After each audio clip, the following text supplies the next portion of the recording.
Welcome back, everybody, to another episode of Candidly with Coffee. Welcome back. We are back in the pod. Yes, we are. Let's have a good week. It's a Monday. It's the Monday episode. So this is the episode that's supposed to motivate everybody. Yep.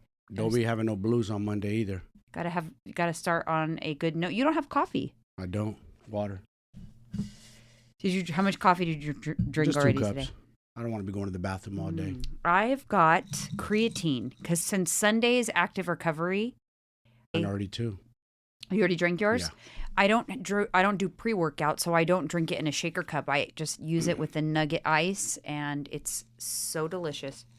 Yeah, it's pretty good. The orange mango one, that's the one I use. Yeah, it's really good. This is out right now, actually. It's a limited edition flavor, orange mango, and it's available on oneupnutrition.com. It's one of their... every month they release new releases, and this is one of them. Yeah, it's a good one. I enjoy it. It helps me a lot, too, like my strength, everything. The creatine and the flavor taste good. Yeah, what I like about One Up Nutrition, like I don't know if the... You know, some products, they don't taste good. That's what I was going to say. Like I always told you, if I'm going to do any kind of diet or Right. macro program, I have to enjoy my food. I can't eat. Because I've tried You know what I'm other saying? supplements. Yes. Especially, I don't like to drink supplements. I don't like to drink a lot of fluids. And I've tried other ones that are literal nightmare to get down. Yeah. But I look forward to my... And One Up. creatine in the past has, destroyed my stomach and didn't do well. They take pride in their flavors, which I like. They're not just about, the supplement. They take pride in their flavors, which That's makes it important. easy. And their shakes taste hella good, too. That's important. Yeah, I do like it. Mm-hmm. So we discovered a new sushi spot this weekend. It just goes to show you, when you see a spot, look it up, look up the reviews, and then go check it out. We get stuck in these routines. I know you and I get stuck in ruts all the time. Not ruts, but where we stick to the same spots. We never try anything different. Because it's Saturday. It's our kind of cheat day, loose day. We want to enjoy our food. So we want to guarantee that it's going to be good. Yeah, I don't want to spend my hard-earned money and then it's... Because we've had it someplace. Yeah, I know. That's why I hate taking the risk, but I'm glad we did with this spot. So it's Yoshi Sushi in Milpitas. It was really good, actually. It was. I enjoyed it. I'll go back. But sure. I literally almost died. It was the first time since a child. I almost choked one time as a child. This is the first time since then that I legitimately almost choked on my sushi. Yeah, them rolls are big. To the point where I still feel like my throat is sore. My muscle is sore in the throat because it had to stretch so much. The roll was too big a little bit. So I wonder if we can ask the next time we go, can you make the roll small? I'm sure you Light can. rice. That's it. Or they put a lot of meat on their roll. No, but there's a lot of meat in there. I think Just if tell you them say light rice. Sometimes they put too much rice. I used to always order sushi with light rice. Yeah. That's I don't know if it's the rice though. I think if I just say light rice, they'll just put extra meat or something and it'll still be big. I want a small, roll it small. I'd rather have more pieces that are small. Yeah, I like smaller pieces. Some of them are just too I damn feel like big. I'm the rest of the time because I put it in my mouth and I could tell it was almost going to get stuck. I had a choice. I thought either I try to cough it up or I swallow it down, but I have to commit. I can't, I literally was sitting there going through this in my brain. I couldn't talk because I was choking. Yeah. And it went down luckily, but I looked over at you and I thought to myself, I hope he knows the Heimlich, because if I go for the swallow and it gets stuck, I'm going to need the fucking Heimlich maneuver right here. Damn. I've never used it, but I know it. I studied it, part of our getting certified. Yeah. Oh my God. It was, I was a little nervous. So the rest of the meal, although I enjoyed it, the sushi was excellent. It was really good. I was nervous. Every bite I took, I was nervous and I cut it up real small. Yeah. People need to learn the Heimlich maneuver. Yeah. Seriously, look into it just because you never know when you're going to need it. Yeah, that was save scary. someone's life. I literally had, my life flash before my eyes. Choking is no joke. I think I'm going to be extra careful with small pieces from now on. And you got to understand, sushi, that rice is sticky. It's like a ball. It sticks, right? Because they use sugar water on it to stick it. So it probably was all stuck right there. That was big for lump. you. Yeah. Imagine for me. Yeah. And it's like I took a wrong bite. I meant to put it in my mouth and then bite it to make it small. But I took a wrong bite and it slid down my throat. If we can critique it, yeah. My opinion, you're right. When they're good sushi, but too big of pieces. Yeah. I'm the same way. I don't like big old pieces of sushi. No, that's why I actually like Sushi Confidential, because their pieces are small. Yes. And that Bite other size. spot on Santana Road, too, was like that. Oh, delicious. Yeah. Yeah. What's the name of that spot? Ozuma. Ozuma. Ozuma. Yes. Yeah, so that was good. I wanted to share that you guys, if I'm going to give a quick review on them because I love them. I splurged on the AirPods Max last week. The AirPods Max is the over the ear, so it's like headphones, over the ear headphones. Yeah, they look nice. I love them. You go into the gym and you're literally in your own world. You feel like you're just like in your own little world. Yeah, I bet. It's nice because I don't want to be bothered. I know. Creepy ass people in the gym, huh? I just feel like I just am there to do my job, get my workout done and stuff. I don't want to I'm not there to make friends, not to be mean, but I'm not there to exactly. You're not there I to don't socialize. want small talk with random strangers at the gym. Yeah. Like, do you need help with something? No. Do I look like I need help with something? I'm fine. People are just too much, bro. Just leave these women alone, you guys. God damn. So because I've been adding in more lifting days, and I went a few times without an armor of the over the head earphones, and I had several people try talking to me, but I had my hair covering my ears and I had headphones in, and I guess they're trying to talk to me, and then I look at them and I'm like, oh, I have headphones in, I cannot hear you. Yeah. So it's like they don't think you have headphones in, so they think you can hear them. Yeah. You know, so you have to take the headphones out and then see what they have to say and then put it back in. Yeah. I'm like, you know what, that's it. Interrupt your workout. Yeah. What the fuck? I'm like, that's it. I'm getting the AirPods Max because then people can see I have headphones on. Yeah. I wonder if dudes just go around the gym like creeping on girls and bother them when they're working out. They do. Leave them alone. They do. They'll make a small talk comment. I've never done that. All the years of working out in gyms and training. To try to see if they can converse. Even when I was single, I didn't bother girls. I'm doing my thing in there, man. I'm not there to, you know what I'm saying? It's just creepy. Because douchey. I feel like when you are open to it, you send off the signals that you're open to it. You could tell who's open to it.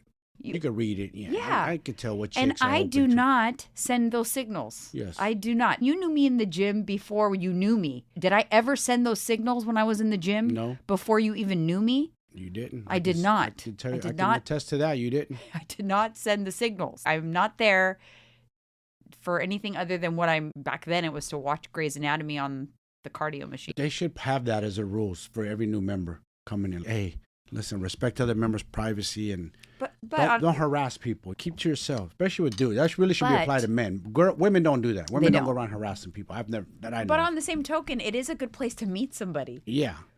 I guess men have to. So how do you find the fine line? I always say if she don't smile at you or give you some kind of signal, then don't. If you look like she's serious and into her workout on her own, leave her alone. Don't. Let me tell you, this is how I feel about it. People don't want to be bothered when they're in the zone. If a man in the gym approaches me, he has no game or he's not a good read on women because I do not put off the vibes to approach me. Yeah. So if he's approaching me, he's oblivious and an idiot. Yes, which most are. They're idiots. I think that, I think the gym is a great place to meet someone. I mean, we met there. But the man has to, or whoever's, you have to know how to read people. Yes.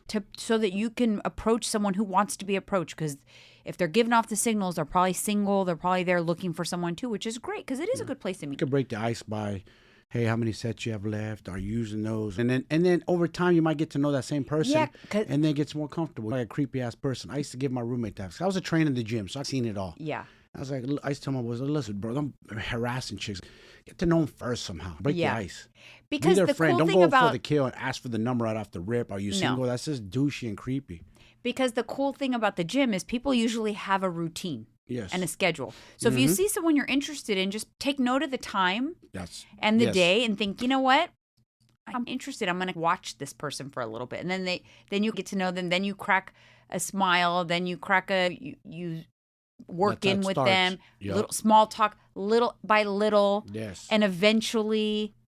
Take notes, fellas. He's giving you the blueprint. But gems. if you're approaching me, you have no idea how to read someone because I am not giving off any kind of vibes. And you got a ring on. That's what's crazy. Oh, These men are even worse that approach them with rings on. Like, are you fucking stupid or dumb or what? You know what I'm saying? Like, bro, leave her alone. You don't even know her husband's around. I know. You don't know anything. What's wrong with you, dummy?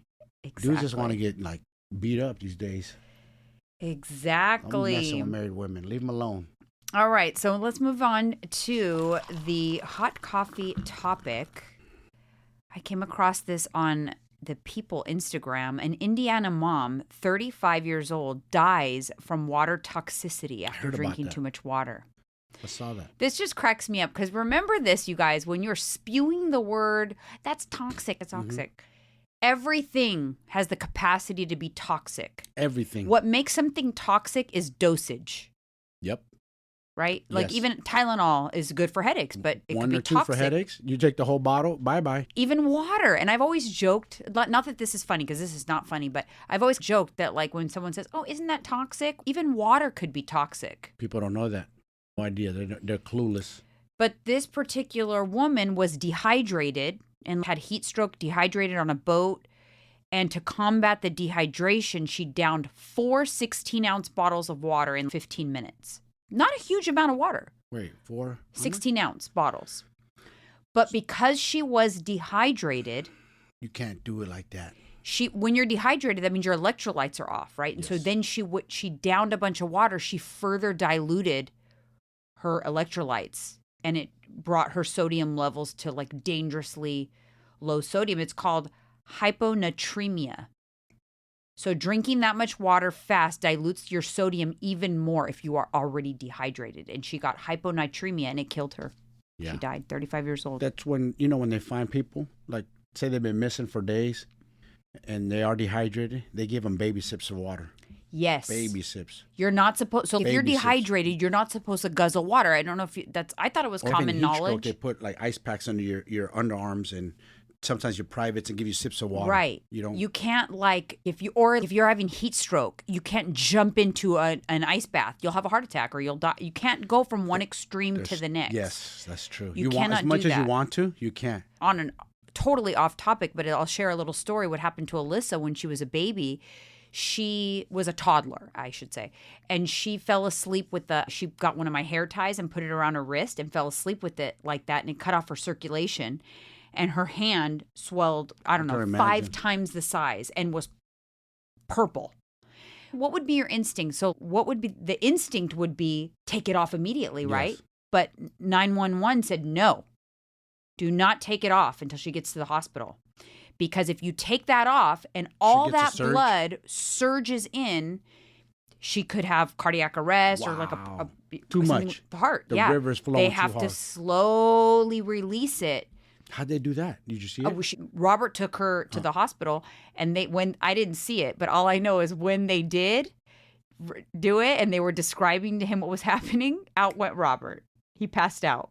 Oh boy! So I got a call at work, and I thought, "Oh my God!" He passed out like he fainted, fully fainted. From watching it. I got a call from the doctor, and I thought, "Oh my God, damn. Something serious." I knew that he was taking her because of that, but I didn't think it was like going to be that serious. But I thought, "Oh my gosh, she died or something crazy happened." And then they tell me your daughter's okay. Your husband, on the other hand, whoa, he was lights out. Damn. Yeah. Because they were describing to him what was happening, what would happen. The blood would release and whatever. Yeah. Oh, boy. But see, even that, you cannot put your body to extremes. So if you're dehydrated, you can't guzzle a gallon of water. If you are having a heat stroke, you can't jump into a ice bath. Like even if, for example, if your baby spikes a fever, say you spike a fever 105, you think, oh my God, I need to put them in a cold bath right away. No. You actually put them in a lukewarm bath. You cannot you can't do extremes. Shocks the body. Have you ever put like a frozen glass? Say you froze like a glass bottle and you run hot water over it. What's going to happen to the glass bottle? Break. Cracks. Yes. To extreme. Put the frozen glass bottle into warm water, and what's going to happen? It's going to slowly melt and come back to room temperature. Sometimes people shower their windshields or go get hot water in the winter. And to melt the ice. Yep. Sometimes the windshield it'll just crack on them. Yeah. That's crazy. Yeah. Anyways, I thought that was an interesting, sad story. Yes. Interesting, but just something to think about. You can't take you can't take things to extremes. No. You can't. You're right. We're not designed that way. And just a reminder that anything can be toxic. It's all in the dosage and what you're doing and what you're doing it for and how. Exactly. Even water. Yeah. Even water. Yep. All right, moving on to Comment Corner. For Comment Corner on this episode, we're going to do it based on, I got a couple comments on Instagram that I wanted to share, a couple questions. One of them comes to us from Alyssa Zamora, and she says, as a beginner in the gym, what supplements do you think are a must and not must? I think that's a great question. That's a good question. Because I feel like a lot of times don't know. People get overwhelmed too and think they have to take all these things. Yes. And if you start doing the math, it's expensive. Yes, things add up. Even because vitamins add each up. supplement that you buy usually is 30 servings, so it's only going to last a month. If you're taking like 5 things and they're like $50 each, now your supplementation is going to be $250 a month. Yeah. I would say right here, what I have right here, creatine. Creatine for sure. Creatine. 100%. Creatine is a must if you're lifting weights. If you're in a resistance training program, creatine is a must. Hands down. And then what I would say as not a must is BCAAs. Because if you have a high protein diet, or if you're hitting those macros, hitting that protein target in your diet, BCAAs aren't necessary because you're getting them from your diet. I don't even take them. And I used to take them when I was younger just because I was told to take them back in the days. Because that's what I mean. It's cool, not a must. It is, for me, I always have a tub on hand, and I take them on days that my protein is a little bit lower. So usually for me, it's a Saturday because Saturday is like I don't. What about vitamins? What vitamins should they take? Because I do think everybody should take vitamins. I think everybody should take vitamins, but vitamins is very subjective about your age, where you live. What I would recommend where there. You live? Oh, yes, yeah, you're right. Because are you in a sunny environment? Do you need vitamin D deficiency? Yes, you're right. So what I would recommend in terms of vitamins is get blood work done. If you can, go to a functional medicine doctor and get blood work done and evaluate your deficiencies. Yeah. Yep. And go from there. But a must, to me, everybody should be taking a multi. At least take a multivitamin. At least. But beyond that, there's so many, it depends on your age and what you have going on in your life. But in terms of going to the gym, a gym supplement, creatine. A must, yes. And I like Pure Rebuild from One Up Nutrition because they have excellent flavors, good quality product. They make their products. They're not white labeled. They have their own. That's what I like about them. They have their own facilities. Where they put basically they're not the ones making it. They just put their label on someone else. They just put their cool sticker, their branding. Yes. No. And it's somebody else doing it. Yeah. One Up Nutrition, they are making it. They're right there. They have their labs. They have their production facility. And that's what I like about One Up Nutrition. Okay. The next question comes to us from Cookie_135. She's commenting on the Mott's C-peptide. How long did it take to feel the energy? What is the cost? I felt it immediately. Immediate increase in energy, and it's most intense on that first day or two, I would say. And then it kind of tapers down. Yes. But it's immediate. And I felt it I almost felt it pulse, like running through my veins kind of feeling. Like I felt it on my thigh because it gave it to me on my thigh. Yeah. What about you? I had hella energy. Remember? Yeah. I was running on 5-6 hours of sleep and trained 2-3 times a day. Yeah. Remember, I was like, man, I can keep working out. At nighttime, I had energy like I never had day. Before. Yeah. Yeah, and the next day. I feel an uptake in my energy overall, for sure. Yes, me too. Like today, my workout was a quickie, but I felt like I could go for hours. I feel more caffeinated. Yes, there you go. That's what I have to say. Feel like the feeling of when you first start drinking caffeine or you first drink your first energy drink. And it's so effective because you don't have that tolerance to caffeine yet. That's how I feel. It makes me feel caffeinated. Yes, that's true. In a good way, but no brain fog. Pep in your step. Yeah. I'm loving it. Loving it. I don't have any negative things to say about it so far. I do feel a difference. And the cost for us, where we went to BIV in Los Gatos, they have also a location in Capitola. We're getting the 5 milligram dosage. It goes up to 10 milligrams, which I think I'd be bouncing off the fucking walls for 10. I did the 5, and you can go as low as 2.5. But the 5 milligram is $120 per injection. I will say it is something that some people buy. They buy online and do it themselves. But there's a lot you have to know about that. What's the guy's name? I'm going to put his information in the show notes because he has some information. He wrote a couple books on it. He's the one I saw on Mind Pump talking about it. Yes. And he's very well versed in his Jeffrey Campbell. He's been around for a minute with this too. Since like the mid 2000s, which is crazy. Like he's super like ahead of the game with it. Jay Campbell. Sorry. I'm glad I looked. It's Jay Campbell, and he wrote 2 books on it, and he's got a lot of information.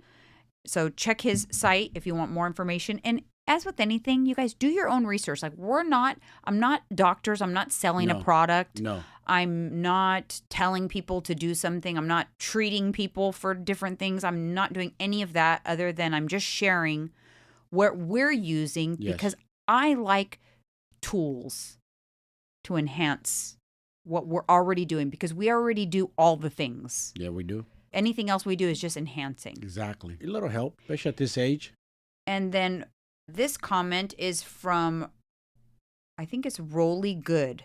That's the one who gave you he gave you the, shout out to him. He's the one who gave you the recommendation for the Kyolic BP supplement. And I have his Instagram on the screen, but thank you so much for that. That was, so far, it seems to be effective for you. Yeah. Yeah. So a couple of people asked about that supplement and I gave them a screenshot of it, but it's the Kyolic BP. You've continued to get low readings this week. Yes, I did. You know what was interesting? I thought you took your blood pressure after having sushi with regular soy sauce. I just wanted to see. You wanted to see what it did to your blood pressure. I'm just curious, yeah. And you still had a low reading. Not bad. It was like 135/79 or something. Yeah, right after soy sauce, though, which is crazy. And then before that, I was like in the 120s, and even under 120 I got, which never happens. Yeah. Yeah, you had like stable, like regular blood pressure. It's crazy. Which is crazy. That's God, so why'd I crazy. have to inherit that little ugly monster? I know. All right, and the Hold My Coffee. Another one? This is a Hold My Coffee. Oh, I haven't done one. Oh. What do you mean another one? You always say we almost escape it and then someone... Well, that's why this one is not a comment. Oh. It's not a comment, and I was actually going back and forth on whether I should share this, but I'm going to share it because I can't help myself sometimes. Share it. Because I want to just clear the air a little bit. So I had something happen this week that doesn't happen very often to me. It's just probably I can count now on one hand in 6 years, going on 7 years doing this. Yeah. Helping clients. Yes. Is when this particular client was a body boot camp client. She signed up for body boot camp. And I immediately read her emails and I thought to myself, this client's not a fit for me. Like I knew right away, like in the tone, I just knew right away this client's not a fit. And I actually talked to my assistant and I said, hey, should we just refund this person? Yeah. Because I'm just feeling a little some type of way. Yeah. And then she said, no, give her a chance, and reminded me of some other clients I've had that I thought might go there, but they ended up being amazing clients and actually amazing transformation, amazing clients. So I'm like, you're right. Okay, we'll hold off. But I'm feeling a little some type of way. This person just a lot of emails, a lot of questions, just the tone was just off or whatever. And I thought, you know what? This is not quite working out for me. Before I could refund, because I literally, even if I've worked with them, gave them a meal plan, gave them access to all the info. It's been now a couple weeks. I will still refund you in a heartbeat if I'm not feeling a certain way and say, go about your merry way. Yep. But she submitted a dispute. Not even, hey, I want a refund, because I'd been, you know what? Thank you for telling me first, because I felt bad telling you, but yeah, that would be great. Let's part ways. Here's your refund. Yes. No, she just disputed it with her credit card company. After she got her meal plan, got her macros, got her workouts, emailed me a gazillion times. Sounds grimy. Yeah. Sounds like a scam artist almost. Anyways, you guys, I've actually because these types of disputes, great. She even DM'd me, I think, asking about your program. I know. She even found you, and it's crazy. But anyways, here's the deal with how that works. She said something like or product not received. She's been communicating for weeks. So those are the types of disputes, just FYI, if you happen to be listening to this podcast, those are the types of disputes that are overturned, or like I would win if I decided to pursue objecting to it. Yes. And at first I thought, I was going to refund her anyway, so let it go. But now, you know what? I think I'm going to go ahead and submit the evidence. Yes. And when I get the money back, I'm going to gift it to somebody else. Yep. I'm going to gift a month of Jay's Body Boot Camp to somebody who is deserving, who can't afford it, wants to see what it's about. I'm going to gift it to somebody else. But my point is, don't try me because not all money is good money. Exactly. It really is not. And next time I told my assistant, like next time I feel that in my gut, because it does not happen very often. Like I told you, less than 5 times. I think that was the 4th time in almost 6 years where I've felt that feeling. Yeah. The next time I feel it, don't question it. We part ways. Yep. That's it. Yeah. We're not a fit. Things are not meant for everybody to work out together. It's just saying, and people force things because someone has too much pride and ego. They can't see that side of it. You have to be respectful to me. To me, you have to respect someone's time as well. Forget it. It also depends on what level the client is, right? If you are purchasing Body Bootcamp, which is extremely affordable, you don't get, I don't know if someone thinks like you spend $69 on a product that like they now own stock in my body or something, like they own a piece of me. Like, yeah, exactly. It's, you didn't pay me $1,000. You paid me $69. You're not a one-on-one client. Like I allow different levels of access to me based on what investment they're making because I have to do that, you guys. I have to do that. I couldn't give full access to me to every one of my clients because I don't have, I couldn't make enough money doing that to sustain this as my job. No. You don't have the bandwidth. No, because I don't. I'm only one person. Yeah. But my 99% of my clients are amazing. Yeah. 99.9, honestly. So the minute I feel unsafe with a client, like unsafe, I'm dreading going on coach's chat because if she joins it, I'm going to be like, oh, God, she's going to inundate with questions or that are like inappropriate questions or something. Yeah. If I don't feel safe, we got to part ways. That's it. I part ways. And I needed that. So thank you to that person. Yeah. Because sometimes I need to reset. We all need to reset our boundaries. Yes.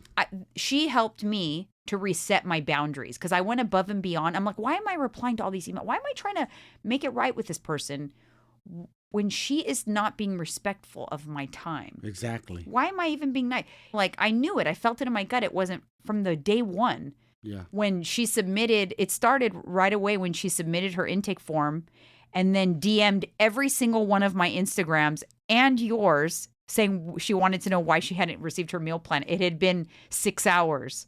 I'm like, this is not artificial intelligence. I know AI is all the thing. Yes. But your meal plan's not done by ChatGPT, sweetheart. And a lot of people don't understand that. You're not getting the trainer who's doing your meal plan. You're getting ChatGPT. Yeah, listen, I am a person. It takes a few days. Relax. Exactly. Relax. I was actually... They act like all of a sudden... Listen, I'm not trying to clown or make fun of them. All of a sudden, okay, you want to change your life for the better. You want to get on macros. You could wait a few more days. You've waited this long. Yeah. You can wait a few more days. I mean, it does. It takes time. Sorry, it's not instant. If you're looking for something instant, I'm sure you can find that. Go to Pinterest. There's a process. There's other people in front of you, too. Yeah.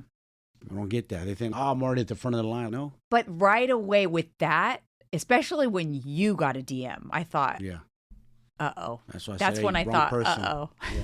This is not good. Yeah. Yeah. Anyways, I wasn't planning on sharing that. But you guys, it's just important. I need to just put it out there. I need to I needed to reset my boundaries. Yeah. Sometimes people, they cross the line too much.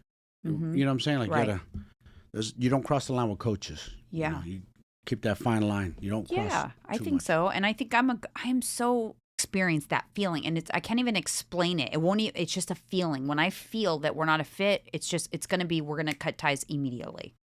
Yeah. And people need to pay attention in real life relationships too. Stop holding on these bullshit relationships. I don't mean like you're with somebody like boyfriend, girlfriend, or husband, wife. It needs to be friendships. If the relationship is toxic or it ain't your reset your boundaries. Cut that shit off and go, man. Why are you keeping that around? Then they complain to other people. Oh, this person's toxic. Yeah. This person's. Well, you should be shutting the fuck up and cut that person off instead of whining about it. You know? I don't understand. So this is a good lesson because I know many of you listeners, you're not coaches, right? So maybe you can't relate. But in how you can relate this in your life is, yes, if you find that someone is disturbing your peace, don't just continue to complain about that person who's disturbing your peace to other people. Yep. Cut off that person. Yeah. Reset your boundaries. Exactly. Because can you imagine if I kept every client that wasn't a fit for me, then suddenly where that leaves me is I'm hating my job. Yep. I'm complaining on this podcast about my clients every day, which I don't have that environment. I've curated clients. That's not what you want. That's why. I've curated an environment where I attract the clients that are a fit for me, that I love, that I become very close with. Yes. But every once in a while, I need to reset my boundaries, and one snuck in, and it disturbed my peace a little bit. And you knew it too. You called it. I did. It was like 2 weeks in the making. It was like 2 weeks ago. Didn't listen. No, but it's okay because we've had a discussion. Yep. And going forward, if I have that feeling, I will. Not all money's good money. No, because it's not even about the money. But now that you disputed it, now I am gonna. Yeah. After you received everything, that's grimy. That's grimy, right? Just cancel. You have your meal plan. You have. It's like these people. Amazon got smart. So how many people receive packages and say they didn't and dispute it? So I said, okay, cool, whatever. We lost a lot of money. You guys got us at first, but now they got smart. The workers take a picture of the package on your porch or delivered, or here you go, boom. Yeah. Or make you sign, whatever. They got a little smarter with that. That way you can't dispute it, because people are shady. They order things, pay for it, and then they say they didn't get it. They did that. When I had a business, an online business, that I had a lot of people do that. They would get it, and then they would report to their credit card company saying item never received. And credit card companies, a lot of times they will do an automatic, they will give the credit right away. And then companies get busy, so they don't dispute it. They don't provide their proof. And so you usually lose as a business on disputes. It's messed up. But now credit card companies got smart and they track it. So they know your behaviors. They'll know, do we have a card holder that's doing this a lot? Yes. Then they'll terminate the relationship. Yes. It's like an insurance There's a tracking system. Yeah. Yes. You can report a car stolen. You'll get away with it if you're doing an insurance job. But if you do that a couple times, you keep trying to do that over and over, insurance companies are like, hold up, this person has a habit of this. We're gonna investigate this. They can figure out behaviors now. Amazon the same way. Oh yeah, because Amazon's pretty cool. They are pretty cool. If you, there's been many times, not many, because I haven't done a lot of returns, but there has been some times where they'll just say, you know what, keep the item, we're going to credit you. The other day, you fixed something for me. Remember, I messed up. And they gave you the credit. They sent it to my old address. But you know what? And we still asked for it, and they said they still sent me another one. Yeah. They were honest. And we were honest. And I think that makes the difference. I said, look, it was delivered, but we put the wrong shipping address, and we never got the item, and the person obviously never returned it or whatever. Yeah. And so they gave us credit. Yes, they gave us credit. That was cool. They were a refund, so it was cool. Mm-hmm. You just got to be honest, but yeah. Won't do that again. Anyways, reset your boundaries in your job, with your people, with whatever. Reset your boundaries, because time is precious, and nobody owns you. Exactly. Nobody. No friends, your parents. Nope. Your loved one, nobody owns you. Your time and you as a person should be respected. And if someone is disturbing your peace, it's okay to set your boundaries and do something about it. That's it, that part. My boundaries are reset. Lately, in more ways than one, besides just work, my boundaries have been reset for sure. Okay, so we are moving on to better topics. Why is it that I feel like businesses, the fitness business or the business of helping people with weight loss and lose weight, is turning into one big MLM? It is, huh? It's bothersome to me. I find it's irritating. What I mean by that is break it down. When if you see like a successful business where someone is helping people transform their bodies, and suddenly that business then becomes that person that was this amazing coach that's helping people transform their bodies. Now they're not really helping people transform their bodies anymore. They now always move on to helping train the trainer. Yes. Because they want to make more money. Yes.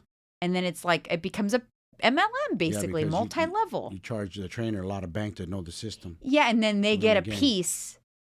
And the MLM structure is it would mean everybody under them, they would get a piece of their training. They would get a piece of their revenue also. Oh. And then their new coach now gets coaches under them, and then they get a piece of their revenue. It all flows up. That's a pyramid. That's a pyramid. I just see a trend with a lot of programs going in that direction. Yes. I know. I see it too. I just started my page recently. What, a month? Yeah. Maybe? Yeah. Has it been a month? A month. And I've had those MLM type of businesses hit me up. Yeah. These people with these. Yeah, they want help you scale your business. They want to join. Yes. That's what they say. They want to help you scale your business. Yeah, I just feel like it's worth it if there's a return on investment, if it's guaranteed, but I don't know. No, it's not. What do you mean it's worth it? What are you saying exactly? What am I saying? If I spend, let's just say, I'll charge you $3,000 and you're going to make $30,000 a month. But if you can flip your 3 into 30, then it's worth it. Return on investment. No, but that's different. That's not what I'm talking about for MLM, though. Because MLM is not scaling your business. Scaling your business is different than MLM. MLM is if someone says, hey, like, come coach under me and I'll give you all my resources and you'll get all these clients. Okay. But I get a piece of every client that you train. But really, bro, the real money is you go get more trainers to train under you. And then it becomes, it's not about helping people at all.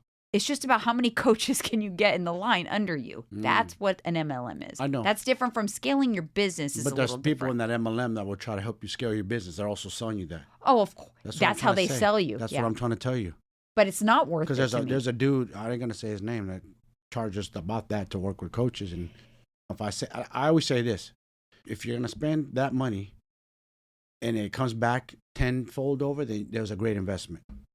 Because that's the way I look at things. Yeah, but in my experience, though, with that model, someone always loses in that model. I'm sure they do. Yes. MLMs for sure. Someone always loses. Not everybody the people wins. At the bottom of that are going to lose. They were also sold the same dream. They were sold the same dream as the person at this level. Yes. But at some point, it dilutes so much that somebody loses. Yes. And then it gets away. It's like a Ponzi scheme. People can make money in a Ponzi scheme, but once it starts trickling down to the bottom, right? That's when the bottom folks don't eat. Sorry, at all. guys. Yeah. Yeah, and I feel like that's not my beef. My beef is really you get away from actually what you're trying to do, which is help people transform. Yes, you got away from the message because now money has clouded you. Yeah, because wait a minute, I thought we were doing this to help people change their lives and transform. Now it becomes what are you more interested in? Are you more interested in getting more coaches under you, or are you more interested in helping the person that actually needs help? And everybody that gets help and transforms their lives, then they become a coach.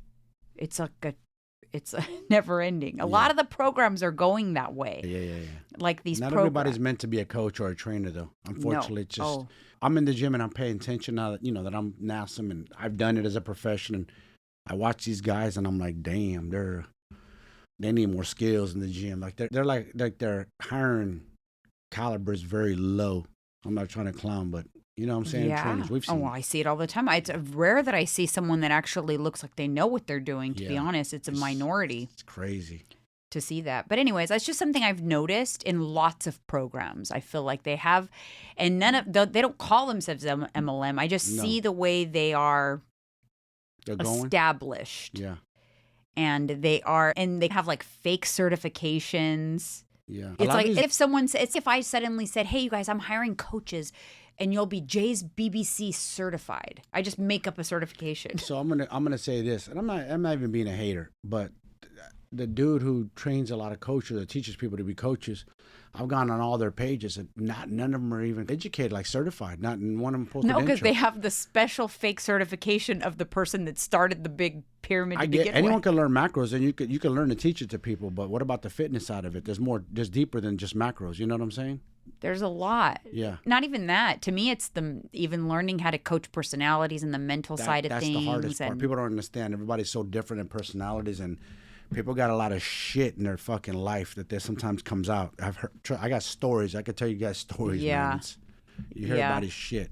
So you have to learn to deal with different personalities. I don't know. I feel like a psychologist when I was a trainer. I'm not saying that there's no success in that model. Not at all. I'm just saying I find it in that model that you get away from the task at hand, which is to help people. transform their lives. You get away from that because all I would care about is getting more coaches. And then I want my coaches to get more coaches under them. And then they want their coaches to get more coaches under them so that they can make all this money. In the meantime, get the clients to be paying this money for your program so that we can build up the revenue. And then the people on the top, they're actually making money off the coaches, not the end users. Yep. You know what I'm saying? Yeah. They're making money off their program to train the coach. Yeah. And so that at the end of the day, it's completely just a business model that's MLM in style. And it completely got away from transforming people's lives to live a healthy life as a postman, as a waitress, as whatever they are in their lives. People. Exactly. Not everybody wants to then become a coach and a fitness influencer. No. That's what I'm saying. There's a lot to this game. It's like there's the end user who just is the corporate person who wants to live a healthy lifestyle, to have mental clarity and to have energy for the weekends. They don't all want to be. No. I don't know. Not at all. Anyways, I know what you mean. That's what I'm saying. It's weird to me. And I see a trend and I just don't care for it. I want to help people. I don't want to get away from that. Get away from building your actual clientele that want to transform. Yes. A lot of men need help, man. Mentally, too. That's the biggest thing is where I want to help them is get their mind right. Yeah. I don't know. So I just think about it. Think about it if you're in a program or considering doing a program where the end game is then you transform and then you become one of them, like the tribe. And then you get people under you. And then your goal is to transform someone and then get them to become one of you. Yeah. At some point, someone on the end is going to lose. And the people at the top are making money off of the coaches, not off the people that are buying the service. Facts. That's my point. Yes. And that's proven, actually. If you look at the numbers, like the financials of these companies, it's proven. They're getting the bulk of their income from the other coaches, not from the end game. And that's in all MLMs. Yeah. Yeah. Crazy. All right, moving on. I wanted to talk about the people's tendency. You actually showed me a post from someone on Instagram, and I resonated with this post, although it was harsh, but it was talking about why is it that people think or want a very complicated solution to their problems? It's like they feel like if it's complicated and difficult, then it must work. If it's too simple, that doesn't work then. They want the complications. They want to make it hard on themselves hard. For no apparent reason. Yeah. Yeah, it doesn't make sense psychologically. And I find that a lot in a lot of things the weight loss world, the fitness world, a lot. I think that you are watching this person on Instagram and they have this great body and you think, oh my God, I want their workout program. Wow, it must be amazing. And then you get it and you look at it and you're like, oh, okay. Shoulder push-ups, this, that. And you're like, where's the secret sauce? Like you're looking at it and you're thinking, you thought there was going to be some secret answer in their workout. Yeah. And there isn't. It's just a typical workout program. What's funny is when my boy Eddie was training me, coaching me, I remember he used to say, and we used to work on like fundamentals and basics. Sometimes we didn't even hit the pad, just your balance, footwork, your awareness of where your feet are planted, how your body's moving, jump rope, foot drills, defense, head movement. People don't want to do that. No. They want to put the gloves on, put the wraps on, let's start cracking pads, bang, and then they're sloppy and wild. And they're like, no, there's basics, there's fundamentals, you're skipping. They don't want to put in the work is what I'm saying. Right. They want to skip to the dance without the practice. I teach people jump rope. It's going to be hard and basic at first. You're just going to use 2 feet. Yeah. Barely coming off the ground. Yeah. Your calves are going to burn. It's going to suck. Eventually, you're going to get lighter on your feet. You'll be able to alternate, but there's steps to it. Yeah. You're not going to be whipping it the way You have to crawl before you walk. And sometimes the answer lies in the simplicity, the simplest things. Yeah. The answer lies in the most simple, basic things. Exactly. And you got to master those basics. Yes. And if you master the basics, you can break the rules. But I truly feel, though, that kind of on a different topic, if people are overcomplicating things or why they can't reach their goals or why they can't do something, they're not really looking for a solution. They're just looking for excuses Yes. to justify their excuses. Yes. They're not really looking for a solution. Looking for more excuses to justify those. They want to be like, oh, that's why I can't have a nice body because it says I have to do that. I can't do that. So yeah. That's why. That makes sense. I gotta sweat? Yeah. I don't like to sweat. Yeah, like they're just looking for ways to justify their excuses. I'm gonna be sore. I don't want to be sore. Part of the game. You gotta be sore. But or sometimes I do feel like people just don't believe that it can be simple and work. I think they just feel it has to be super complicated, which I feel like a lot of companies and products and services prey on that psychology. Yeah. And they make their program seem complicated and difficult because then it feels like a service that they could charge more for. Yeah. And then the person feels, oh, this makes sense. So on like Mondays, I have to eat 141.23 grams of carbs. And then on Tuesday, I can have my 76 grams of carbs as long as I have all these convoluted, very specific instructions, because then you feel like that's the secret sauce. So you're like, wow, this is what I paid $1 million for. Yes. This is worth it. And then the coach is laughing because they're thinking like, sweet, I got them. They're drinking the Kool-Aid. Gotcha. And I just got to pay extra because they think it's super complicated. Yes. Whereas it's not. I will tell someone, listen, macros are great. It's good to understand them, but you want to just track your protein, just track your protein. Here's your macro targets, but just focus on your protein. And they're thinking like, that's it? That's what I do.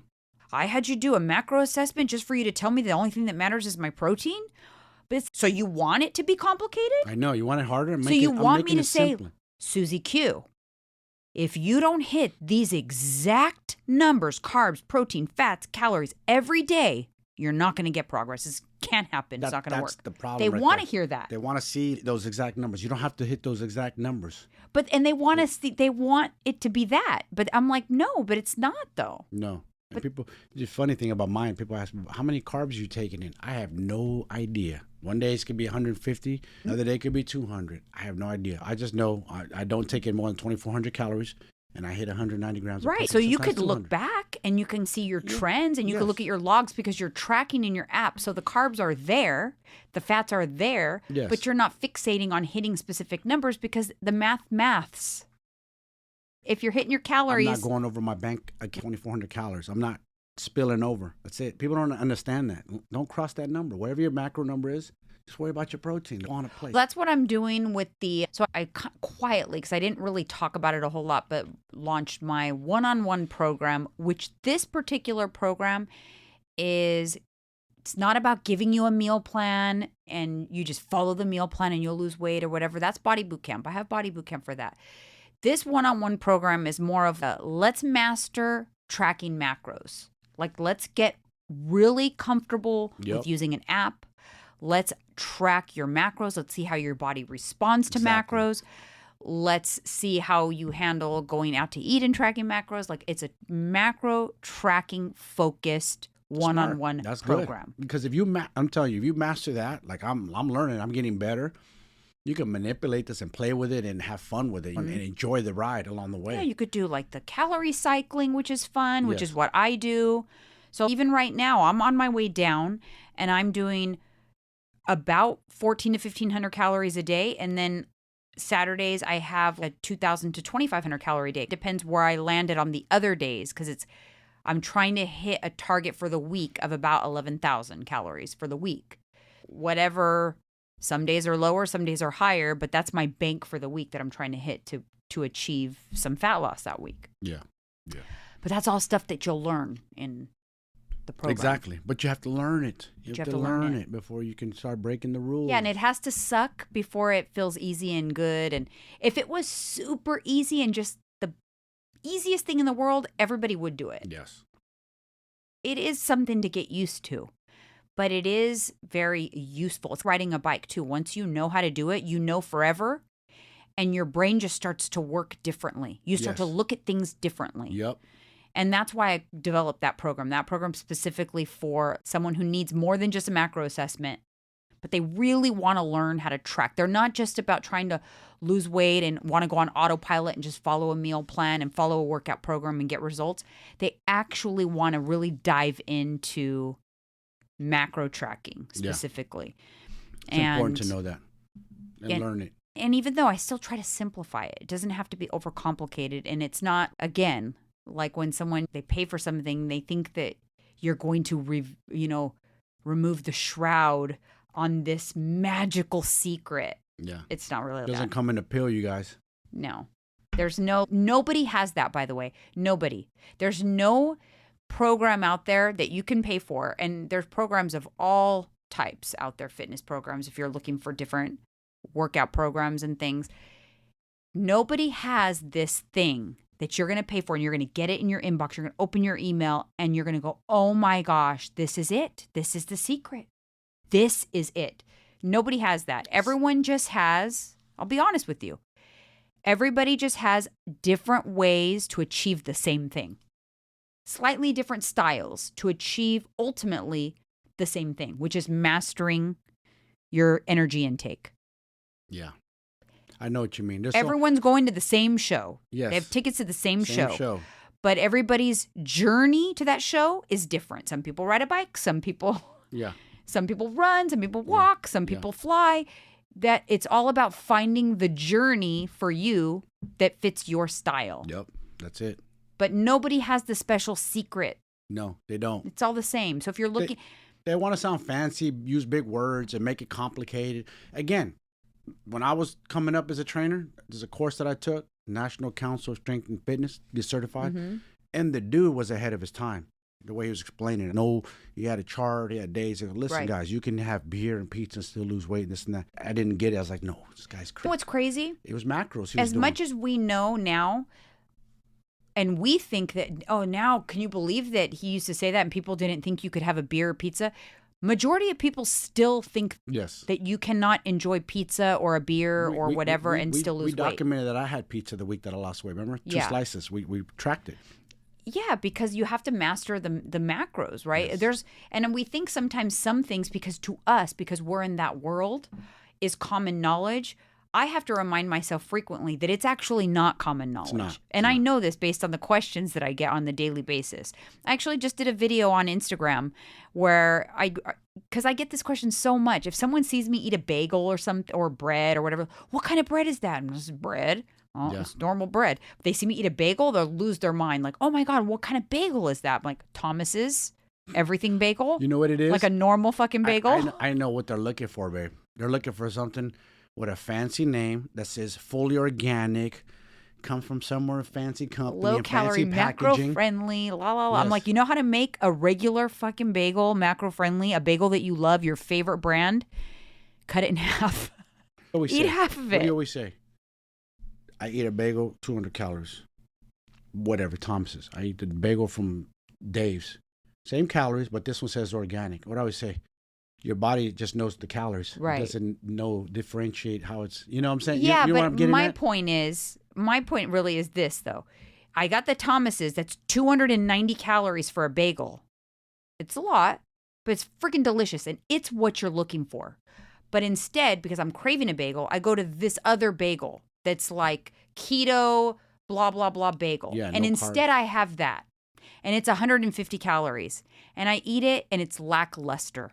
And I don't enjoy it, but I just wasted 100. It's all right, but I really want my Thomas's. What I could have done is just cut the Thomas bagel in half, the 290 calorie bagel. Now it's 145 calories, actually less than this crappy keto bagel. Yes. That tastes like a shingle. Yes, exactly. And now I had my exactly what I wanted for the same amount of calories. Exactly. But because it money doesn't matter. Money doesn't matter where it came from. Your pocket, my pocket, still money. Right. The calories are still 2,400. And sometimes I think people chase that thing that's like the low cal or the low fat or this, but it's not as satisfying. If you just have what you really want, it's going to scratch the itch. Yes. And sometimes you forget. And some things are worth going a little. A reduced fat cheese, you don't taste much difference. No. But I wouldn't go fat-free cheese. It's more macro friendly. It's only 50 calories for the slice or 25 calories. I'd rather have a regular piece of cheese. I'll do reduced fat cheese or I'll do thin sliced of regular cheese. Yes. Because then it's regular cheese. It's just a smaller portion. That's it. So you don't have to overcomplicate it, is what I'm saying. But people do. They overcomplicate it. Yeah, they overcomplicate it. We're trying to explain to you guys, you don't have to. There's no, trust me, it's not as complicated as you think it is. Once you learn it, it's cool. I didn't know macros and measuring before. I did keto. It was different. I forgot how I measured, but it was different. Because I did it for you. See what I mean, though? Fats. There's the difference. So it's like before you were in my body boot camp program. I gave you a meal plan. You made those foods. It hit your macros, but you didn't know it was hitting your macros, really. You're just following the meal plan. You're following what I told you to eat. Yeah. That's what I kind of attribute. That's what my body boot camp is. Although while they're in the program, I teach them about macros, so they eventually start tracking on their own and using the tracking app. But that's what you did before, and it worked, right? Yes. But what happens is you didn't gain the skills to do it again on your own. So this time we were doing it differently. This time I would say you're more of like on my one-on-one program, which is like the intense macro tracking. I'm like, no, this time you're going to track your macros. With the app, yeah. You're going to track your macros. You're going to learn how to plug and play, how to be like, I really want this, but it doesn't quite fit. Maybe I'll eat a little less of it. Mm-hmm. If I really want this dinner has a little lower in protein, it means I'm going to have to really chalk up my protein high on breakfast. Yes. And you learn to make the adjustments. You do. Now you will have that ride a bike mentality. You will always look at things like that. Yes. It will forever change your perception. And it's good. Sometimes I think it's important. It's good to start out in a place like the meal plan. Not everybody's ready to learn macros. I started out in like my body boot camp style with Matt. I had a great transformation. I didn't learn anything about macros because I just followed his meal plan. Yes. He says, this is your protein. You can have 4 ounces of either this or this. These are your veggies. You could have this or this. These are your fats. Pick this or this. And these are the quantities. And I can mix and match only a little bit. I had no idea what calories I was eating. I had no idea how many protein grams I was hitting. He knew, but I didn't know. Yeah, that's crazy. And that's the difference. And that's where I needed to be at that point. Because if I started with Matt, I just wanted to transform my body. And he was like, okay, it's the protein, the macros, and this. I would have like shut down. I'd be like, oh no, just tell me what to do. I just want to transform. And I think that's what people get spooked. Because they're like, what's macros? I got to measure, weigh, how? Because not everybody's there yet. Yes. There's different places where people start. But I'll tell you this. The ultimate goal should be to get really well-versed in macro tracking. That's the ultimate goal. No matter where you start out. If you want to start with the meal plans, if that's more your jam, there's nothing wrong with that. But eventually, to get to the dance, like we always talk about, to get to the real dance of freedom and flexibility and lifelong weight management where you don't have to worry about having to fully transform ever again, doesn't mean it's complicated because, like I said, it doesn't have to be complicated. You could just focus on the protein, the calories. That's it. But you still have to understand it. You have to understand why is it that you're only focusing on the protein and calories and how does the math work. Yeah. I think you really do have to understand that. Yeah, they don't get it. Yeah. Once you get it, though, you got it. All right, you guys. Thank you so much. I know it's like riding a bike, right? Yep. We'll see you on the next one. See ya.